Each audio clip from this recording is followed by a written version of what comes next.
I had always dreamed of a quiet and cozy house away from the hustle and bustle of the city. When Martin suggested that we move to the outskirts, I immediately accepted. We found the perfect house, with a view of the park, and it seemed that life had finally reached that harmony that I had dreamed of for so long. Spacious, bright, with large windows, our new house seemed to whisper that now everything would be okay. We would have time for each other, and maybe we would finally find that lost connection that had slipped away.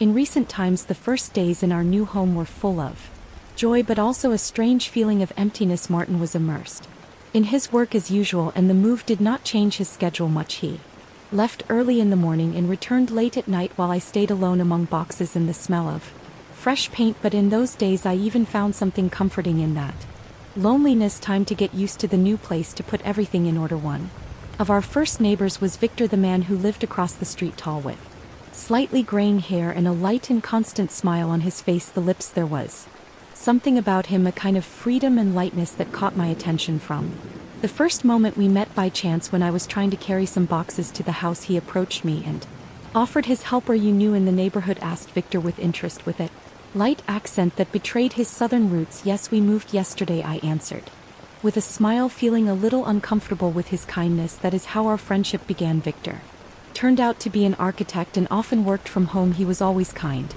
willing to help. One day Martin was late at work, and I discovered that the kitchen faucet was broken. After several failed attempts to fix it myself, without thinking, I called Victor. In a few minutes he was at my door with a set of tools and his eternal relaxed smile. This is something minor, I will fix it, he quickly said while checking the faucet. I looked at it and was surprised at how naturally he handled himself in any situation, unlike Martin, who was always absorbed in his work and stressed. Victor seemed carefree, as if life did not give him problems.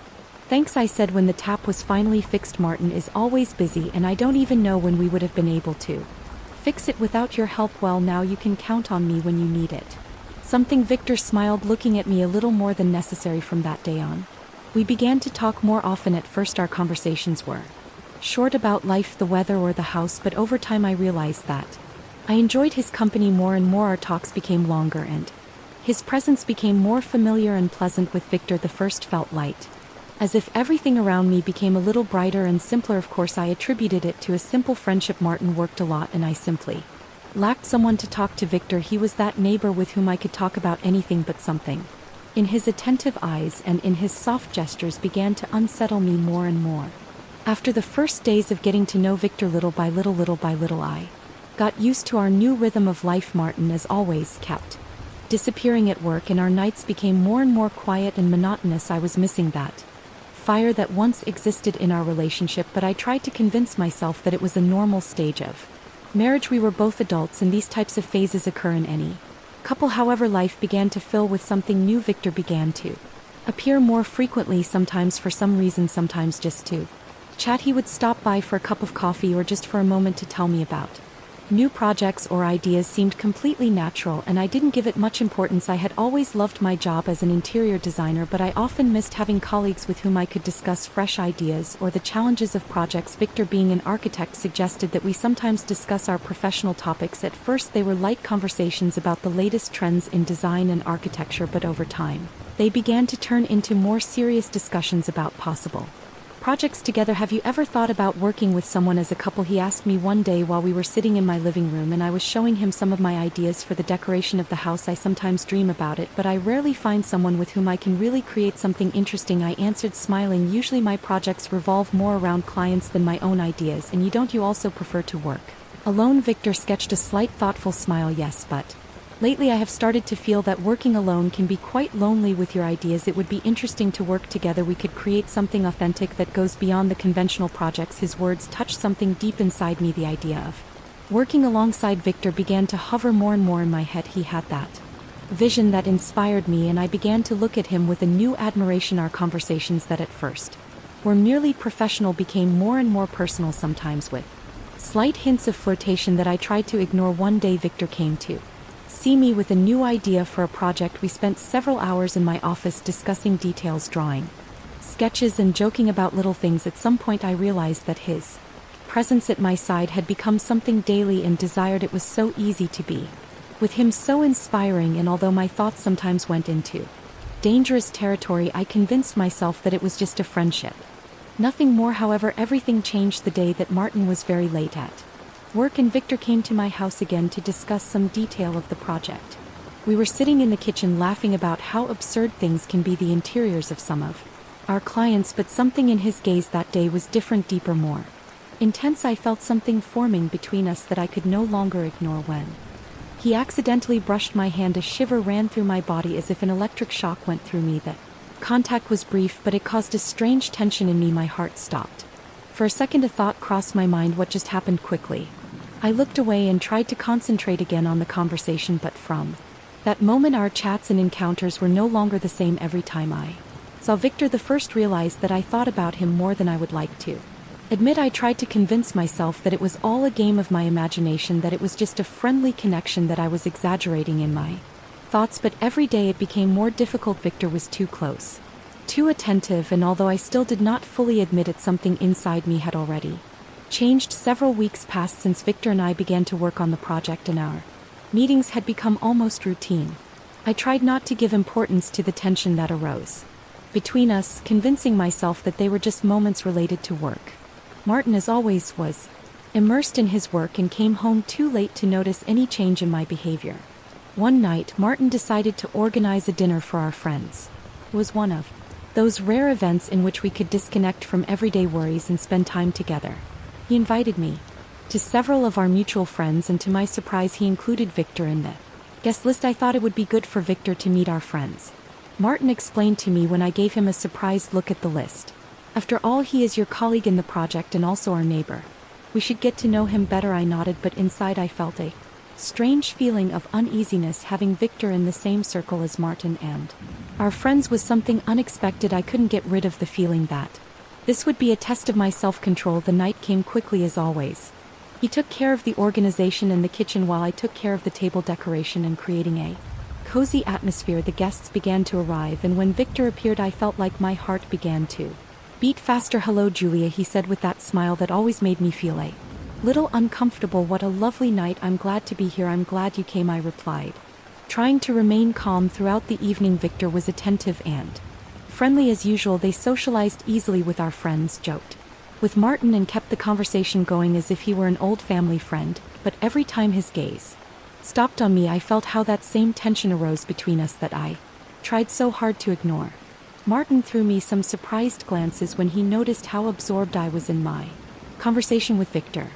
I tried to hide my nervousness, but at a certain point I realized that I was paying too much attention to him. Victor and I talked about everything from work to our hobbies, and it seemed that we knew each other much more than a couple of colleagues should. At some point in the evening, Martin invited everyone to sit at the table. We sat facing each other and everything went on as usual: laughter, conversations, wine, but inside me, everything was boiling. I felt that Martin noticed my behavior, but I tried not to show my true feelings. Victor, for his part, remained calm as always, as if he didn't give any importance to it. The situation, when dinner was coming to an end and the guests began to say goodbye, I walked Victor to the door. We looked at each other for a moment, and in those few seconds we seemed to have many things unsaid. "Thank you for the night," he said quietly, holding my gaze for a moment longer. "Thank you that Martin invited you," I answered with a smile, trying to keep the tone light. "I'm glad I came," he replied briefly, and with that phrase he left, leaving me with a feeling of heaviness. When the door closed behind him I went back to the living room where Martin was clearing the table. His look was serious. "You've spent too much time with Victor," he said suddenly without looking up. Those words hit me deep inside. I stood still, feeling the tension inside me reach its peak. "Are you jealous?" I asked with uncertainty, trying to give my voice a playful tone, but inside I was in a knot. Martin raised his head and looked at me, surprised. "No, of course." He didn't answer, but there was a note of doubt in his voice. "Just that you're always with him. I thought it was just a relationship.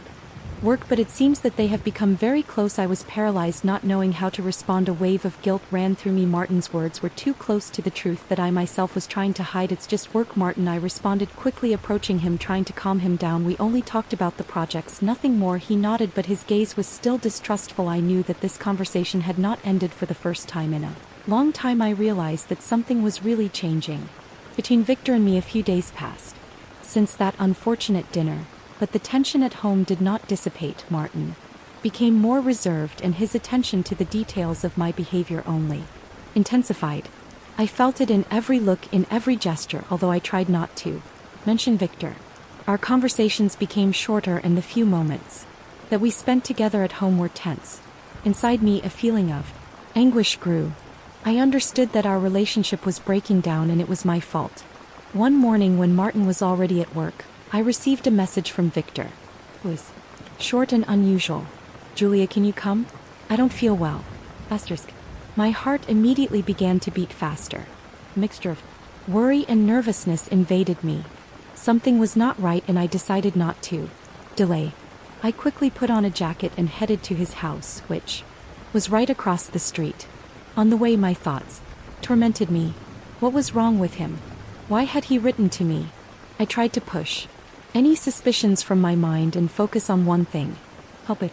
Friend Victor's door was ajar. I entered the house and immediately I was enveloped in silence, only interrupted by the soft hum of the fan. Victor was lying on the couch. He looked weak. His face was pale. His gaze was empty and I quickly ran to him. Victor, what's wrong? I asked him, sitting next to him and taking his hand. You look terrible. I should call a doctor. He opened his eyes and gave me a tired smile. No need for a doctor. I just overheated in the sun yesterday. Now I feel bad. Thanks for coming. I put my hand on his forehead to check his temperature. At that moment I noticed how his eyes fixed on my face, studying every detail. It was not just a look. There was something else, something that I had been feeling for a long time but that I did not want to admit. You have a fever, I commented, trying to speak calmly, but something inside me. I trembled and stood up to go get some water, but his hand gently grabbed my wrist, stopping me. I stood still, feeling a shiver run through me. At that moment when our eyes met, I understood that there were no longer boundaries between us. Julia, whispered Victor. His voice was soft and full of those feelings that we both had hidden for so long, and before I could process what was happening, he leaned towards me and kissed me softly but decisively. It was an instant that lasted only a few seconds, but it seemed like an eternity. I didn't push him away. I couldn't. His lips were warm and his caress was delicate, but it was full of that emotion that we had been repressing. Suddenly I pulled away, realizing what had just happened. My heart was beating so hard that I could barely hear my own thoughts. I stood up, backing away, while Victor continued lying down without trying to stop me. I shouldn't have, not. We should not have. I started to stammer, trying to find the words, but he couldn't. He didn't answer. He just looked at me with the same tenderness that increased my confusion even more. I must go, I said, trying to regain control of myself. I left quickly from his house, feeling how the anguish grew inside me. The air outside seemed too thick. I could barely breathe from the torrent of thoughts and emotions that invaded me. How had I allowed it to happen? What am I doing? I betrayed Martin. I betrayed everything I believed in, but the worst thing was that I couldn't forget that kiss. Even when I moved away from Victor's house, even when I tried to calm myself down, telling myself that it was a mistake, I still could feel his lips on mine. I realized that it wasn't an accident. It was a moment that had been brewing for that long, but that I had refused to accept. When I returned home, I couldn't find peace. My reflection in the mirror seemed alien to me, and the feeling of guilt overwhelmed me without giving me any rational justification. Martin had to return in a few hours, and I didn't know how I would face it after what had happened. I spent the whole day trying to convince myself that it would not happen again, that I had simply let myself be carried away by my emotions, and that now I had to end it, but deep inside I knew it would not be that easy.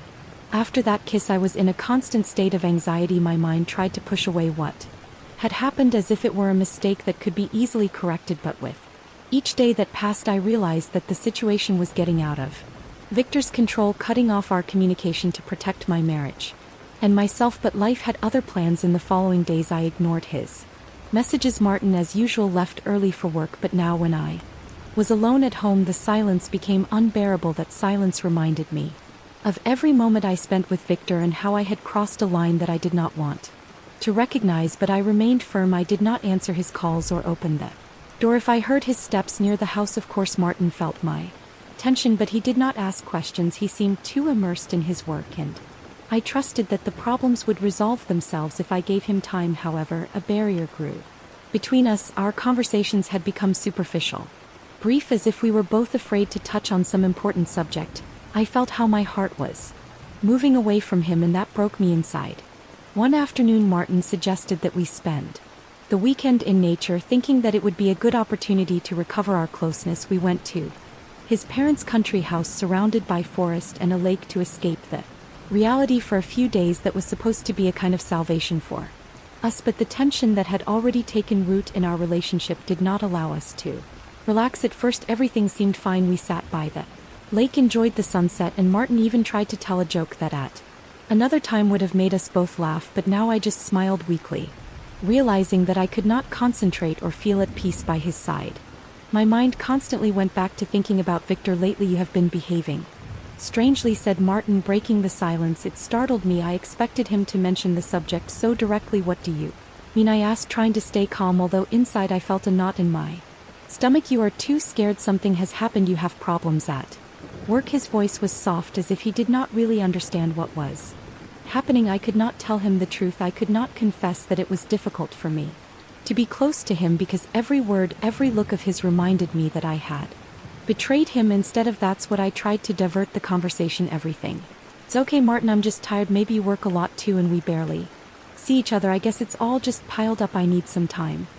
He nodded silently, but I noticed that he wasn't convinced by that explanation. Everything we had ever had become fragile and vulnerable. I couldn't admit it out loud, but I knew that the distance between us grew with each passing day. That weekend didn't bring us the closeness I expected. We returned home being just as strangers to each other as when we left. Martin went back to his routines and I was left alone with my thoughts. Guilt consumed me, and at the same time I couldn't get rid of the growing desire to see Victor again. Despite my attempts to distance myself, Victor wouldn't give up. His messages kept coming, short and respectful, as if he knew I was avoiding him but not wanting to force anything. One of those messages came one night when Martin was again working late. Hi Julia, we need to talk. I respect your decision if you want to end everything, but I think that at least we should talk about it.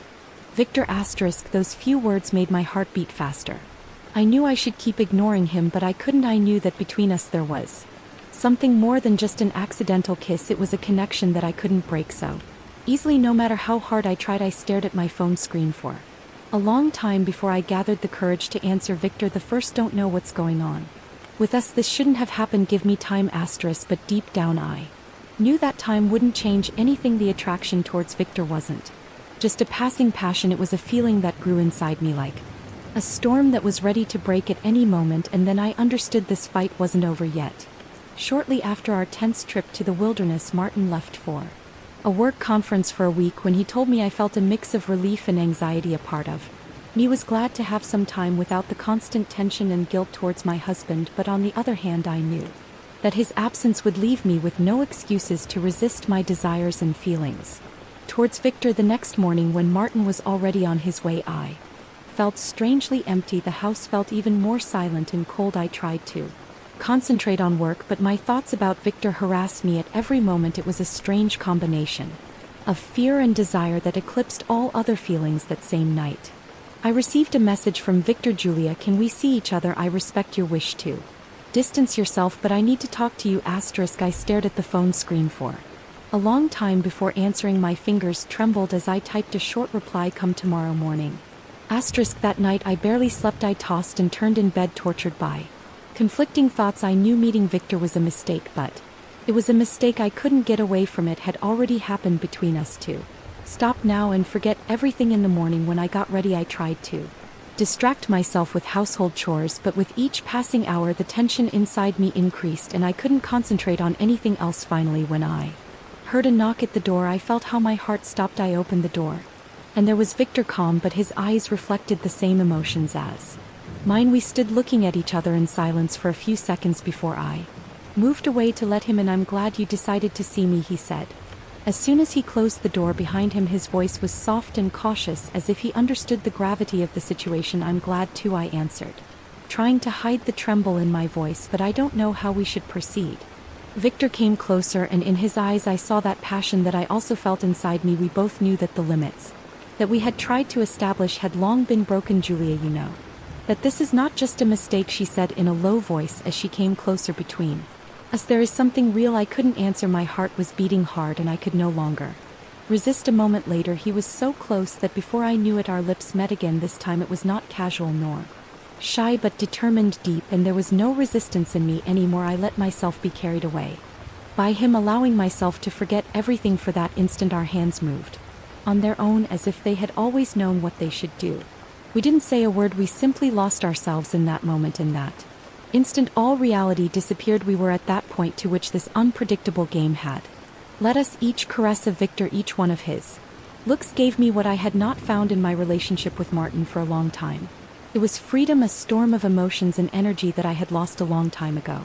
We ended up in bed and I could no longer think about what was right or wrong. At that moment everything was fine. I allowed myself to feel everything, the emotion that I had been repressing for so long. It was not just a physical encounter. It was a liberation that I had not been able to find in my marriage, and despite the pain that I knew would come later, I enjoyed that moment when everything ended. And we were together, breathing with difficulty, and I understood that there was no turning back. The world beyond that room existed again, and with it the reality returned. Raw and ruthless. What will we do now? I asked.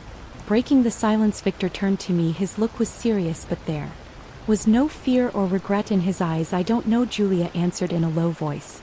But I know one thing, I don't regret any of the moments I spent with you. His words caused a new wave in me of contradictory emotions. I didn't know how to react. Thoughts about Martin, about our marriage, about what had just happened tormented me inside. But at that moment I understood that my feelings for Victor were not just a simple passing attraction, it was something bigger. But we remained silent for a long time, each one lost in their thoughts. Throughout the following week I lived in a constant state of internal tension. After that night with Victor, the world around me changed. Everything seemed the same house, the same routine, but inside me a storm was unleashed. It was a sensation of guilt that I could not repress, and at the same time a burning desire to relive those moments of intimacy that had turned my life upside down. Martin returned from his work trip without suspecting anything. I tried to act as if nothing had changed, as if everything was following its course, but each word of his, each gesture hurt me deeply. I could no longer look him in the eyes without remembering that night with Victor. Every time Martin touched me, my body tensed, and he noticed. What's wrong? Julia asked me one morning while we were having breakfast. Since I came back, I notice you are different. I could not look him in the eyes. My hands tightened and I focused my attention on the cup of coffee in front of me. Everything is fine, Martin. I have just been very busy with work, I answered, trying to sound calm, but he perceived that behind those words there was something more.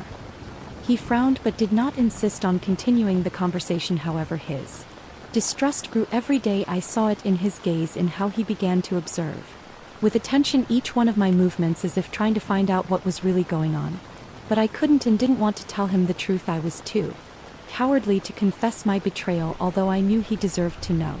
Meanwhile, Victor kept sending me messages. Each one of them accelerated my heartbeat, but I tried to respond in a cold and brief way. Inside me there was a constant battle. I knew I should cut off all contact with him, but I couldn't. The desire to see him again, to touch him again, was too strong, and that only made my internal struggle intensify. I couldn't forgive myself for what I had done, but I couldn't stop thinking about Victor. One night when Martin stayed working late again, I was sitting in the kitchen deep in my thoughts. My phone vibrated and on the screen appeared a message from Victor. Julia, we have to talk. I can't go on like this. Asterisk. That those words hit me deep down. I knew he was right. We couldn't go on like this.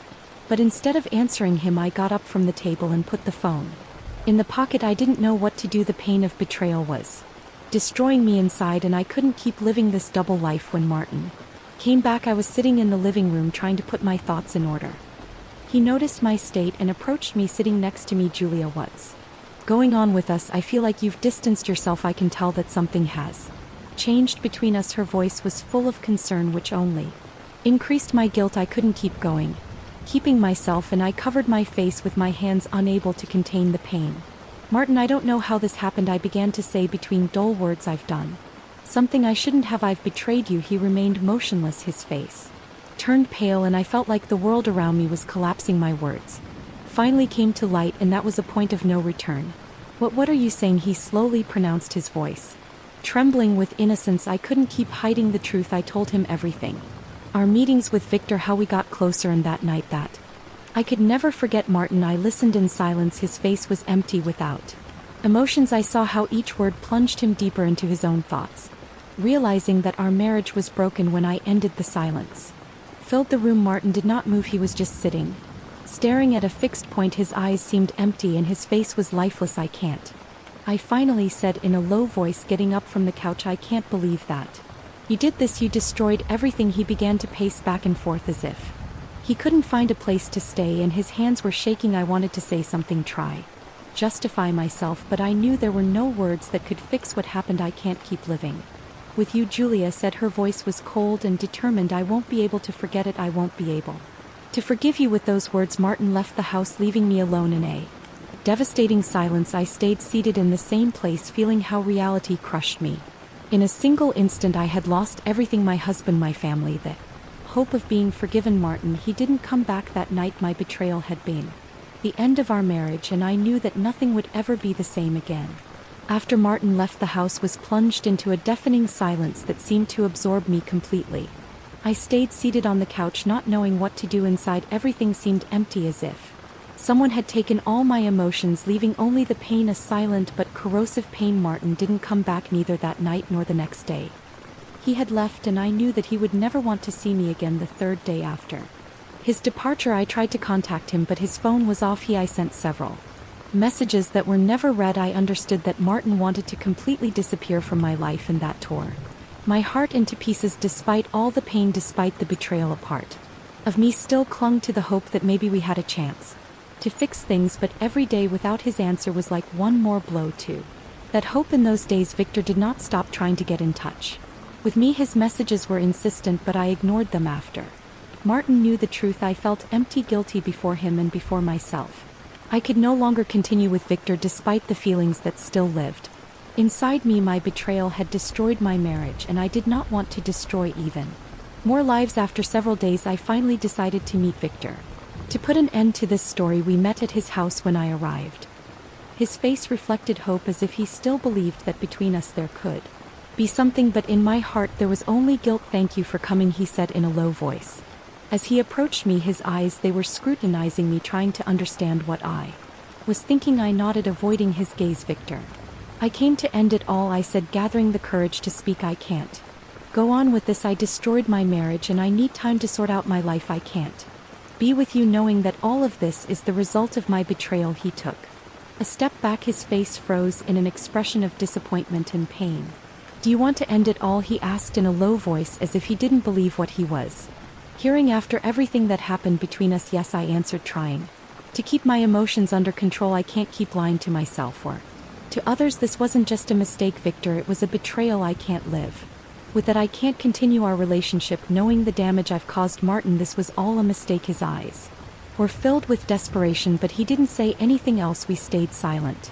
A pause that seemed eternal. I could see that he didn't want to let me go, that for him our relationship was something important, but he could no longer continue living in the lie. I'm sorry, Victor, the first whispered, turning towards the door. As I left his house, the feeling of relief unexpectedly turned into a deep emptiness.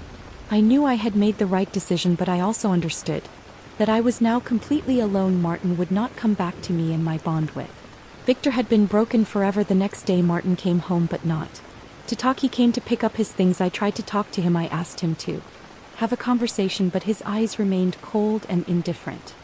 He didn't say a word. He just packed his belongings and headed for the door. On the threshold, he stopped for a moment without looking at me. I'm going to ask for a divorce. No. I want to hear from you again. Those words pierced me like a knife.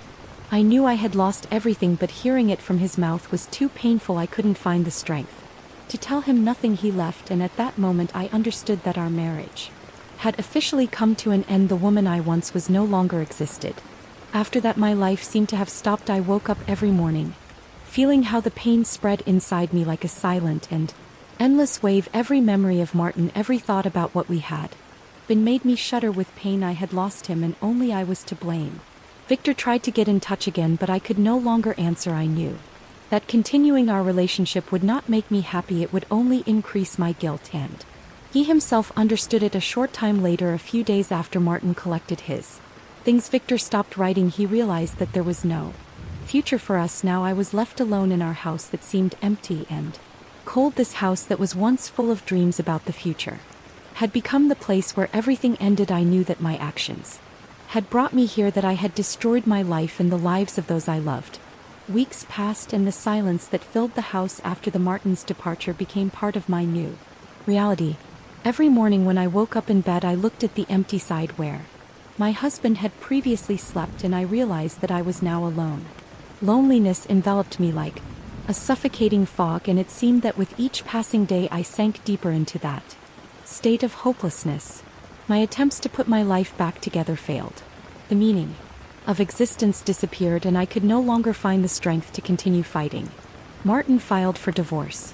Shortly after he left home, the documents arrived in the mail, cold and official, as a reminder that everything I had ever thought was eternal had been destroyed. I sat at the kitchen table, holding those papers, and felt like something inside me was crumbling.